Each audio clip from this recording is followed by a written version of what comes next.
le 11 février 1946, aux jeunes filles de Narni ainsi qu'à Emma et Pia. Jésus dit : celui qui met la main à la charrue, puis se retourne sur le passé et les possibilités du passé, ou qui regarde de côté et s'attarde à méditer sur ce qu'il a d'attrayant, n'est pas adapté au royaume de Dieu. Il est dit également : quiconque veut construire une tour mais ne commence pas par calculer les dépenses et les difficultés qu'il rencontrera pour l'achever, devra laisser les travaux en plan, et on se moquera de lui. Il est encore dit : le sel est bon, mais s'il perd sa saveur, à quoi sert-il ? À rien. On le jette et on le piétine. Je pourrais continuer à citer mes paroles d'autrefois pour vous rappeler que ce n'est pas de cette façon que l'on répond à l'amour de Dieu. Je vous rappelle le splendide éloge que j'ai fait de saint Jean-Baptiste. Qu'êtes-vous donc allé voir au désert ? Un roseau agité par les vents ? Il est sous-entendu qu'ils ne sont pas allés voir un roseau inutile et irréfléchi, mais plus qu'un homme, plus qu'un prophète, un ange. Par sa fermeté à servir le Seigneur de sa naissance à sa mort, cet ange mérita de préparer les voies du Seigneur. En vérité, vous paraissez avoir construit votre maison sur du sable et non sur le roc. Vous ne m'avez pas aimé pour moi, en moi. Vous ne m'avez pas dit oui par amour, mais par légèreté et calcul. Et le vent contraire qui avive les âmes qui sont de vraies flammes vous refroidit, vous. Voulez-vous mériter de vous entendre dire « Je ne vous connais pas » quand vous paraîtrez devant ma face? Voulez-vous que vous soient appliquées ces paroles de l'Apocalypse ? Je connais tes œuvres, et je sais que tu as renom de vivre, mais tu es mort. Sois vigilant, et affermis le reste qui est près de mourir.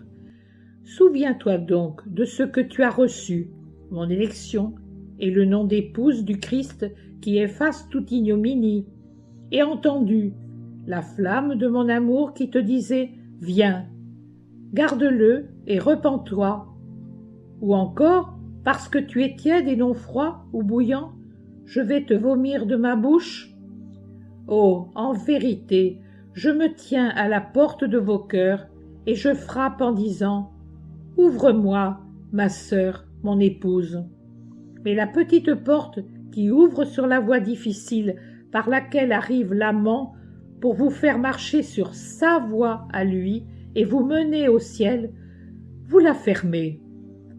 À l'opposé, vous ouvrez largement la grande porte qui donne sur la route commode et alléchante du monde, sur laquelle des apparences de joie masquent une réalité faite d'inquiétude, de peine, de mépris, de condamnation, dont la dernière sera la mienne lorsque je vous dirai « Je ne vous connais pas ».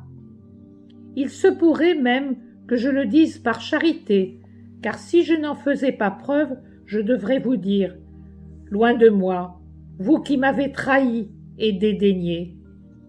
Réveillez-vous, agissez, soyez sainte. Votre conduite me déplaît.